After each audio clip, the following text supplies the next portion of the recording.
केशवपुर में रहने वाला रामेश्वर, जिसे सब प्यार से रामू कहते थे, बेहद गरीब किसान था। उसकी पत्नी सुनीता और 2 बेटियों राधा और श्यामा की जिम्मेदारी उसके कंधों पर थी। रामू की जिंदगी का एक ही सपना था, अपनी छोटी सी जमीन पर खेती करके परिवार का पेट पालना। लेकिन किस्मत उसके साथ नहीं थी। उसकी खेती में लागत ज्यादा और मुनाफा कम था, जिससे उसका गुजारा बड़ी मुश्किल से चल पाता था। एक दिन सुनीता कहती है, सुनिए जी, खेती से कोई फायदा नहीं हो रहा है। आप कोई दूसरा काम क्यों नहीं करते? रामू ने गहरी सांस लेते हुए कहा, सुनीता, सब्र रखो, सब ठीक हो जाएगा। मुझे खेती के अलावा और कोई काम नहीं आता। इस बार मैं गेहूं और चावल की बजाय फूल गोभी की खेती करूंगा। मंडी में फूल गोभी की कीमतें बढ़ी हैं, इसलिए यह हमारे लिए फायदेमंद होगा। ठीक है, मैं भी आपकी मदद करूंगी। सुनीता ने सहमति जताई। रामू ने इस बार फूल गोभी की खेती करने के लिए गांव के सेठ से उधार लिया और पूरी मेहनत से अपने खेत में फूल गोभी उगाई। लेकिन किस्मत फिर दगा दे गई। फसल तैयार होने से पहले ही उसमें कीड़े लग गए और देखते ही देखते सारी फसल बर्बाद हो गई। रामू ने अपनी बर्बाद फसल को देखकर निराशा से कहा, हे भगवान, अब मैं क्या करूं?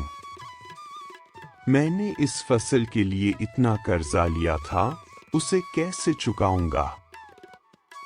सुनीता ने उसे दिलासा देते हुए कहा, अब होनी को कौन टाल सकता है? चिंता मत कीजिए, सब ठीक हो जाएगा। लेकिन रामू के लिए यह सब सहन करना आसान नहीं था। वह रात को चुपचाप अपने घर से बाहर निकला और गांव की नदी पर जाकर छलांग लगा दी, अपनी जिंदगी का अंत कर लिया। सुबह जब सुनीता ने देखा कि रामू बिस्तर पर नहीं है, तो वह उसे ढूंढते हुए बाहर गई।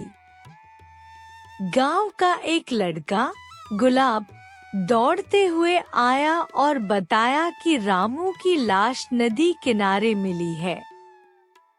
यह खबर सुनते ही सुनीता और उसकी बेटियां वहां पहुंची और रामू की लाश देखकर फूट फूट कर रोने लगी। हे भगवान, अब हमारा क्या होगा? आप हमें ऐसे छोड़कर नहीं जा सकते। रामू की आत्महत्या के बाद सुनीता की दुनिया उजड़ गई। अब उसकी दोनों बेटियों की जिम्मेदारी भी उसी पर आ गई। कर्जदार भी उसे परेशान करने लगे। अब वह घर का खर्चा चलाने के लिए दूसरों के घरों में काम करने लगी। समय बीतता गया और उसकी बेटियां बड़ी हो गई। वे भी अपनी माँ की मदद करने के लिए सेठ के घर पर काम करने लगी। एक दिन सफाई करते वक्त राधा टीवी देखने लगी। तभी सेठानी उसे टोकते हुए बोली, अरे, काम करने आई हो या टीवी देखने? मेरा फालतू का बिजली का बिल बढ़ा रही हो। राधा ने माफी मांगते हुए कहा, माफ कर दीजिए सेठानी जी, टीवी चल रहा था तो नजर चली गई। सेठानी ने उसकी माँ सुनीता को बुलाया और दोनों माँ बेटी को डांटते हुए कहा, तुम लोग काम पर ध्यान दो, वरना बाहर का रास्ता दिखा दूंगी। घर लौटते वक्त रामू की छोटी बेटी श्यामा खाना बनाते वक्त अपना हाथ जला बैठी। सुनीता ने उसे डॉक्टर के पास जाने की सलाह दी, लेकिन श्यामा ने कहा, माँ, चिंता मत करो, यह ठीक हो जाएगा। डॉक्टर के पास जाकर क्यों फालतू का खर्चा करें।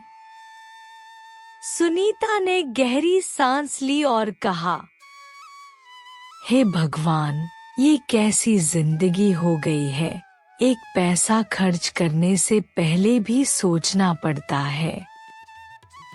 कुछ ही दिन बाद कविता और उसकी बेटियां एक नई योजना पर काम करने लगी। उन्होंने गांव में एक छोटी सी दुकान खोली जहां वे फूल गोभी से बनी चीजें बेचने लगी। मीना ने अपने हुनर से फूल गोभी की मंचूरियन बनाना सीख लिया। जल्दी ही उनके बनाए मंचूरियन लोगों में बहुत लोकप्रिय हो गए।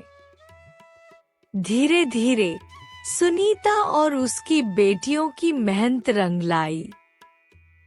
उनकी आर्थिक स्थिति सुधरने लगी और वे एक खुशहाल जीवन जीने लगे। अब उनके पास अच्छा घर और एक बड़ी दुकान थी। सुनीता को गर्व था कि उन्होंने विपरीत परिस्थितियों में हार नहीं मानी और अपने दम पर एक नया जीवन शुरू किया। इस कहानी से हमें यह शिक्षा मिलती है कि किसी भी मुश्किल समय में साहस से काम लेना चाहिए।